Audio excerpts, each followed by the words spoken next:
Hey guys, and welcome back to Mad About Skin. If you're new to our channel, welcome. Here at Mad About Skin, we're passionate about helping you to get the most out of your skincare. So if you haven't already, now's a fantastic time to click that link below, subscribe to the channel, ring that notification bell, and you won't miss out on any of our amazing future content. Now, in today's video, we're going to be talking Cerave. For those of you that watched this channel before, you might be aware of the video that I did reviewing Cerave moisturizers, which I will link up there.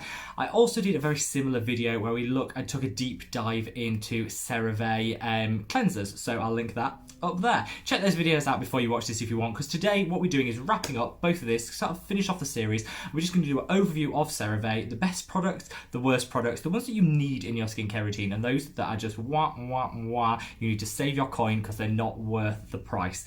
Hopefully this will help you make your decisions a little bit easier about which products to buy and which not, because it can be a little confusing, especially because all of the packaging looks the same and some of the technology behind it can be a little bit confusing. Good talk first of all a little bit about Cerave. So this is a brand which has been around for years. It's dermatologist led and they create products primarily for people with dry to combination dry skin. They have recently branched out into the oily skin market with some cleansers and some moisturizers for the oilier skin, which is how I really got into the brand and started trying it, because my skin is acneic, breakout prone and oily, which total nightmare. So I tried their products when they brought out their resurfacing creams and things like that, things designed for the oily or the acneic skin. It always sort of targeted a middle-aged demographic as a brand, and then they really wanted to reach out and target some younger, the Generation X, the millennials, and that was really helped by YouTube and TikTok and Instagram, with some really big influencers jumping on the brand and shouting about how amazing they are. Hyram, who's probably the biggest skincare YouTuber here on YouTube, he loves some elements of this brand. I've seen some of his videos where he reviews them, and I think, you know, L'Oreal, who owns Cerave, have a lot to thank Hyram for, because he's done amazing for their reaching out to the younger market, and now the demographic that purchases these products skews much more young. So it's kind of an ever-changing picture, and I thought now would be a really good time to jump in, tear the brand apart, look at the good, the bad, and kind of just give you a little bit more information, so when you're out there making your skincare purchases, you know which brands to buy from and which ones just to avoid. So starting off, like I said, it's dermatologist led, so in theory these products should be fantastically formulated and delivering exactly what your skin needs. One of the main reasons I don't buy from this brand every single day is because they're not cruelty free. They still continue to test on animals. If you go onto their website, they do say that they wish they didn't have to, but obviously certain jurisdictions, particularly China, mandate animal testing before you're able to sell into that market, and because they sell into China, they have to then test on animals. A load of old rot. You don't need to test on animals, you can just not sell into China. You have an ethical, as a company, you have an ethical decision to make when you want to, whether you want to test on animals or not. If you were that anti-animal testing, you just decline to sell into China, miss out on the coin and the revenue that come from that territory, but keep your ethics and your standards high. They've obviously decided that selling into China is more important than animal testing, and I don't know, I have a little bit of an issue with brands that do this. Either just don't mention it and just say, do you know what, we test on animals, that's what we don't think it matters that we do that, move on, selling to China. Those are like, oh, we wish we didn't have to, but because of China, oh girl, don't give me that rubbish. You choose to sell into China, and this, as a result, you have to test on animals. So I don't believe all that rot. So that's the main reason I've chosen not to continue to purchase from this skincare line. But that's a personal decision, and I'm here just to give the facts and to not tell you what to buy and what not to buy. So these are just my opinions on this brand, and hopefully it'll help you make a more informed buying decision when the time comes to renew your cleanser or your moisturizer. So first of all, they do have some active ingredients in their line, particularly niacinamide and hyaluronic acid, but they don't have what I call a full and comprehensive skincare routine. So they don't include things such as your vitamin C's, your retinols, some of the more high potency active ingredients. They've probably made a conscious decision to do that. Not all brands have to have a full skincare routine, but that is just something to bear in mind if you're thinking of purchasing from Cerave. You can't buy a full skincare routine or full really good skincare routine from Cerave, so just bear that in mind. They're not cruelty free, but they are free of perfumes and colorants, which is great if you have sensitive skin, because if you have sensitive skin, you really want to cut down on the amount of perfumes that you have in your skincare. So this is a great line to choose from that. In terms of pricing, I'd say that they're high-end drugstore here in the UK, and one of the reasons that I won't be giving prices as we go through this video is because the pricing varies wildly depending on where you're making your purchase. So here in the UK, they tend to be a little bit more on the pricey side. Over in the US, they're much cheaper. So in the US, I'd say they're a true drugstore. Here in the UK, they're a little bit more expensive, and I'd say they're more high-end drugstore, but still very affordable, and you get a lot of product for your money, which I think means it is still very cost effective for most people to have in their skincare routine. So in the spirit of being positive and trying to turn 2020 into a positive experience for everybody, we're going to start with the good products, those products which I think have a place in people's skincare routines. So first of all is my go-to. If I did purchase from this line, my go-to would be their SA Smoothing Cleanser. This is a salicylic acid cleanser, which is fantastic for people with oily skin or breakout prone skin like myself. This would be my reached for cleanser of this line. It's non-comedogenic, which is great, means it won't clog your pores. You expect that with a, with an oily skin targeted product, but that's absolutely fantastic. There's no perfume in here, and there's no fragrance or colorant. So absolutely love that from this product. It's got salicylic acid in, which is great. It's also got niacinamide in there, which is really going to help to sort of tackle some of that discoloration that you might get with a breakout and just give a light brightening to the skin.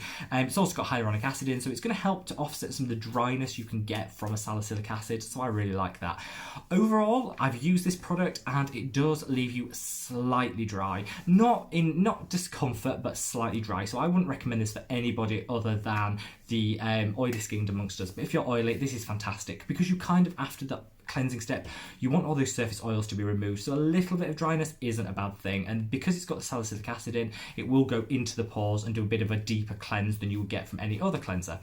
I spoke on the channel before about not liking treatment cleansers because you put them on and then you wash them off. So in theory, they're only in contact with the skin for about 30 seconds. So I don't think you get a lot of benefit from it. Salicylic acid is probably one of the few exceptions, because studies do show salicylic acid can penetrate and get to work in a matter of seconds. So you will still get benefit from this. So that's worth bearing in mind, especially if you're thinking about treatment cleansers. This is a really good option. I always give this high marks, because if it wasn't for the cruelty, the testing on animals, I think this could be a really good go-to cleanser.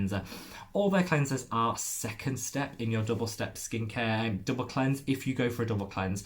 All of them are on the creamier or the foamier side, so you would still want to start with a balm if you want to do a double cleanse. If you wear a lot of heavy makeup and you want to get all that off, then I would go for a balm and then follow it with any of these cleansers that we're going through. That's just something to bear in mind. I really like it.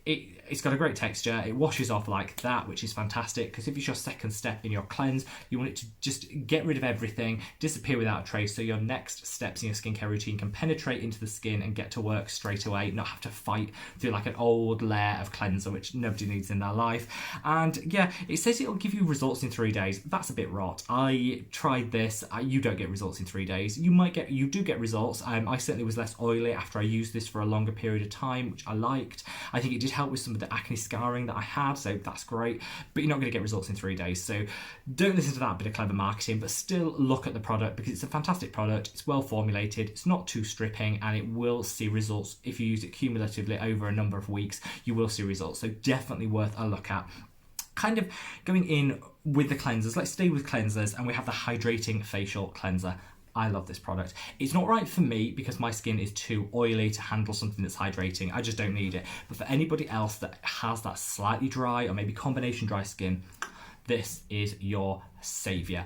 I think this is a really good product. It's beautifully formulated and it's got some fantastic ingredients in there. So it's got the ceramides. So all of these products have ceramides, 3 key ceramides in. They're great for protecting the barrier function of the skin, hydrating the skin, and just giving it its defense that it needs to protect against the outside world. So I think ceramides are a really crucial part in your skincare routine, and I love the fact that Cerave include them in all of their products, which is nice, and it's a bit of a unique selling point. So I think that does make the brand quite unique, and I like that.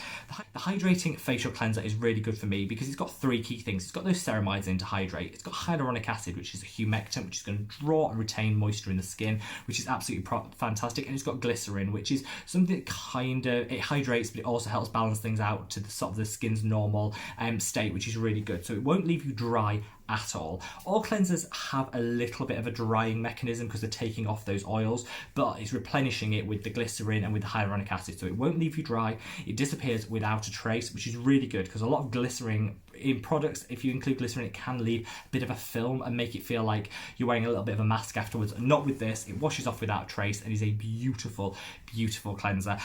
Like I say, it's not right for me on my skin type, but I'd say this is great for anyone who has combination skin, has dry skin, sensitive skin, because again, perfume free, colorant free, absolutely fantastic. And I think this is quite a universal product for everyone bar the oily amongst us. So not my go-to, but for everybody else, I think this is a really good product. Now, going on to something, sticking with the really good products, this is something that's kind of a bit niche, and I know this isn't glamorous. You're not going to see the likes of Hyram and some other influencers that are cool and kind of amazing talking about this, because it's a bit niche and it's a bit weird, but this is their cleansing bar. This is basically soap, but it's not soap in the traditional sense where you have an alkaline and a fat mixed together to create a stripping thing that you put on your skin. It literally strips your skin bare. This isn't soap in the traditional sense. It's a cleansing bar.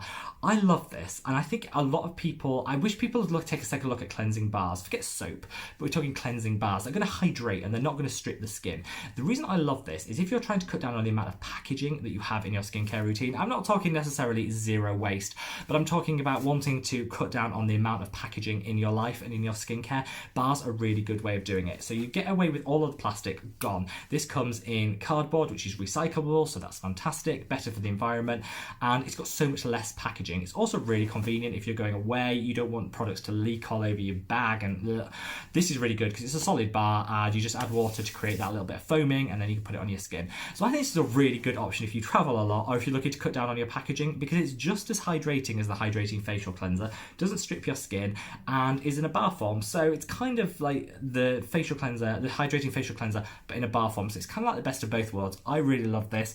I would say it's maybe fractionally more stripping than the hydrating facial cleanser, but not in any meaningful way. I still think it's too rich for my skin type. But for everybody else, this is a really good option, and I wish people would take a second look at the sort of the bars, the cleansing bars, because it's a great way of cutting down on your environmental footprint and cut down on your packaging, and it's still the same product. So I really like this, and I think this is one of their standout products. Now that's done for the good cleansers. We've got some right doozies to come, so don't you worry, I'm going to be reading them to filth in a minute. But now we're just going to segue seamlessly into the hydrators, the moisturizers, and they have some really, really good options. I guess the key one is their moisturizing cream and lotion. These are like their original, the best. This is one of the first products they came out with. Again, it's got urea in there, which is possibly one of the best hydrators and one of the like unsung heroes of skincare. You don't see it in products because it's not glamorous. But if you ever think of like, you know, cracked heel cream, if you've got cracked heels, which is some of the hardest things to treat, then most of those products are packed full of urea because it is that hydrating and it's great for the skin and helping your skin to repair. So this has got loads of it in, which I love. It's also got the ceramides in, which we like. It's got the hyaluronic acid in there. So it's just a really nice mix of fatty alcohols. So alcohol, people read alcohol and things and think, oh, stay away. But these are fatty alcohols. So these are moisturizing alcohols. It's packed full of them, which I really like. And I think it just gives you a gorgeous level of hydration without feeling too sticky or occlusive. I would use it as a body moisturizer. I think it's a little too heavy for the face unless you're very dry. But as a body moisturizer, it is gorgeous and it will leave you smooth, supple and baby skinned, which we all crave. Now, if you are like me and a little bit on the oily, the acneic side, then you don't feel like you might want to use that, because also you can get acne on the chest, on the back. You know, it's not always, people don't always want a super hydrating moisturizer if they're oily or acneic. They do the salicylic acid cleanser, but in moisturizer form. And this is the SA Smoothing Cream and Lotion. It's called something slightly different in the US. We call it over here in Europe, it's the smoothing. I think it's called like the resurfacing or regenerating or something over in the US, but it's basically the same. Look for the SA product, it's the same thing. This is great because the cream is very thick, the lotion is very, well, lotiony, much more watery. I prefer the lotion because I think most people with acneic, oily or breakout prone skin prefer a lotion to a heavy cream. So I'm not sure what the cream's really doing. I think the lotion is really the way forward on this, but it's beautiful. It's got salicylic acid in there, it's got lactic acid in there, so that's going to exfoliate but also hydrate at the same time. It's got urea in there, which again is a fantastic standout product, and this leaves you hydrated but exfoliated. And it's that light exfoliation that you can do once or twice a day, so this is a really good product. You can use AM and PM and just really help. If anyone has KP, which is that bubbliness on the skin, you get it on the upper arms, you get it on the legs, you get it on the bum, the thighs, all the bases you just don't want. It's sort of that crepey, bobbly skin. I get it on the tops of my arms. This is a wonderful product for tackling that. Put it on twice a day. It'll moisturize, but it'll also exfoliate. So it's a fantastic product if you're suffering with KP and kind of don't know how to tackle tackle it. This is a product that I would definitely get and apply twice a day, because you'll get some fantastic results. Yes, you can put a standalone salicylic acid on it or lactic acid, but I think having something cheap and affordable in a moisturiser, like an all-in-one product, you're more likely to reach for it and do it straight after the shower would be ideal. And so I really like this as a product. They also do for sort of that, I guess it is a good product, it's a bit boring, but it's quite a good product, is the facial moisturising lotion. This is a lighter version of their moisturising cream. It goes on the skin, it's designed for the face, so it's lighter, it's non-comedogenic, which I love. I still think it's too rich for oily skin, but it's for anybody else, it's quite a nice like daily moisturiser. It's nothing exciting, there's nothing amazing in here, but it is hydrating, it's protective, and it does do what it says on the tin, it'll hydrate. So I like it, and I'm including it in the good products, though it's not really that sexy and it's not going to set the world alight. With every good comes the bad, and unfortunately there are some real duds in this line, and I don't like to shade brands too much, though I shaded them over the animal testing because they have a choice on that, and they actually they made a decision to kind of be a bit half in favour, half not, kind of mixed messaging. No, they have a choice for that, so it's fine to shade them for that, but I don't think shading other products, because often you guys will like the products. If I say I don't particularly like this, you guys will come back and say I love it. So I'm not going to throw too much shade, but I'm just going to call out the products which I don't think are that worth the money or worth an investment, and there's not really space for it in a skincare routine. First is the foaming facial cleanser. I don't know what this is. I kind of get what they're doing. Some people do still like a foaming cleanser. So the other one's a cream base. So some people like a foaming cleanser, particularly if you're oily. You feel that we're engineered to think that if it foams, it's cleaning, it's doing a better job. So people do want a foaming cleanser, so they've kind of, I feel, introduced this to sort of cater for that gap in the market, but there's just better foaming facial cleansers out there. I love the Hydro Boost by Neutrogena. It is nicer, it's more hydrating, I find it less stripping, and it's cheaper. I just don't know why this would be your go-to. It's fragrance free, which I guess is nice because a lot of foaming cleansers aren't, but still, if you're sensitive skinned and you're worried about fragrance, you shouldn't be going for an SLS, because this has sodium lauryl sulfate in. You shouldn't be going for a product with SLS in anyway that foams. So I just think it's a mixed message, and I don't think there's a place for it in anyone's skincare routine. If you want a foaming facial cleanser, try the Neutrogena Hydro Boost. It is fragrance, but then if you are worried about fragrance, you should be worried about SLS and surfactants, and you shouldn't be buying a foaming facial cleanser. So I just think there's better out there.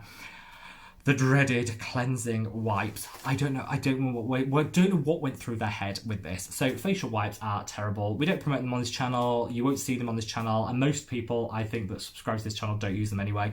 They don't clean the face. They're grim. They're packed full of preservatives, because it's just basically sitting in a moist room temperature environment in all that water, and so it's just like a bacterial feeding frenzy. So they have to put loads of preservatives in there, which is just bad because they dry the skin, they strip the skin. They're not particularly effective at getting makeup off, which means you're just smearing it around. You have to do another cleanse anyway. Just awful. Facial wipes are terrible, and I cannot believe a dermatologist-led brand like this would pander to the people who like to have a facial wipe and put one out on the market. I know there's people that like face wipes, and I know there's a market for this, and they're clearly thinking, let's get a bit more coin, let's, sell this product. No, stick to your principles. Face wipes are bad. They shouldn't have one in this skincare line, and I just would encourage you to step away from all face wipes, but in particular these ones, because I think they should just know better, and this is supposed to be a professional skincare line designed by dermatologists. They know better than that, and I think that's just a bit not great. Finally, they're AM and PM lotions. People go mad for this. I've seen people online say how amazing this is. They've all got niacinamide in there. The AM one has an SPF, the PM one doesn't, and people go mad for this. It's a light lotion. It's said to be non-comedogenic and suitable for all skin types. I just didn't like it. It stings, it burns, and I thought I was on my own. I kind of thought maybe it's just my skin reacting to something in there, but you guys in the comments when I did the cleanser video, the moisturizer video, all said this product burns, I hate it. So clearly it's not just me. I just don't think it's a very good product. I'm not sure why we're having niacinamide thrown into everything. I like it as a standalone treatment because I think you risk doubling up if it's in your moisturizers, your cleansers, your serums. You're just putting too much niacinamide on, and that can be quite aggressive for the skin. So I just don't like this. I think there's better products out there. If you do want to buy one or two of them, get the night one, which is basically the same as the morning one, but without the SPF. So get the night one and then just add your own SPF in the morning. I don't know. I think it's a bit lazy, and I'm not a huge fan of it. It's not that moisturising either. Like, I've got dry skin, I've got oily skin, and it wasn't that moisturising for me, so I don't really know what it's purporting to do. Not a good product, definitely a dud. The eye repair cream. I hate eye creams. I really hate eye creams. I try to get into eye creams, but no. It's just a waste of money. It's like the #1 marketing gimmick in skincare. They sell a moisturiser, they repackage it in a tiny packet and add some more money to the price point and call it an eye cream, and people buy it in droves. They buy both, you get double the sales, you're paying way more coin per milliliter or whatever is in there. Just bad. I hate eye creams. And this one is no better than their moisturiser. It's got niacinamide in as well, which I don't know why you'd need that under your eye. No, all of this is just a firm no from me. I just don't see the point of it. It's overpriced. And if you want an eye serum, get one with caffeine in that's actually going to help with some of the puffiness, the water retention, and the dark circles, which we all get under the eye. Don't buy this. A load of old tosh. Don't like it. And then a hand cream. Kind of think they just threw that hand cream in as the last thought. You know, what else can we, we need a new launch for this year. What can we throw out there to get some extra money? Put a hand cream out there. Kind of feels a bit lazy, not that great, and it's basically just their moisturiser, but in a smaller tube and costs more. So just a fad. Overall, so first of all, I want to know your comments. Are you a Cerave whore? Do you love Cerave? Do you love everything about it and love the brand? Or are you just one of those people that thinks give it a firm pass because you don't like it? Let me know in the comments below. I've already said that this isn't something I'm ever going to buy. I made a conscious decision because of their testing on animals. That's a decision I made, but it's up to you whether you want to follow that or find your own path. Everybody has their own ethical decisions to make when they purchase from any skincare brand. So I just say inform yourself and make your own decisions. I'm not here to influence anybody.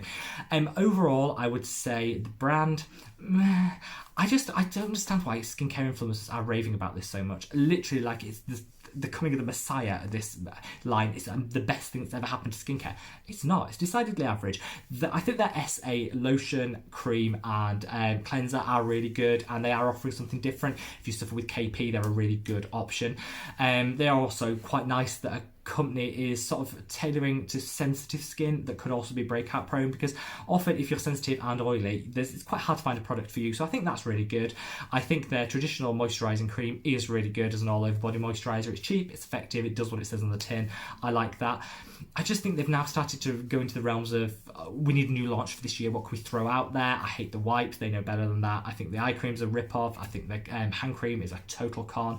So I just think for every good product, they've got a couple of duds. And I'm not going to be one of these people that sits here and says, you can't live without Cerave. I can quite happily live without Cerave, and I'm not going to be reaching for the products, but I'd love to know what you guys think. Overall, I'm going to rate this brand a 6 out of 10. That's really fair, because I think, yes, they're getting a point knocked off the testing on animals. They're getting a point knocked off because I think they're straying into the gimmicky a little bit, and I don't like some of their products.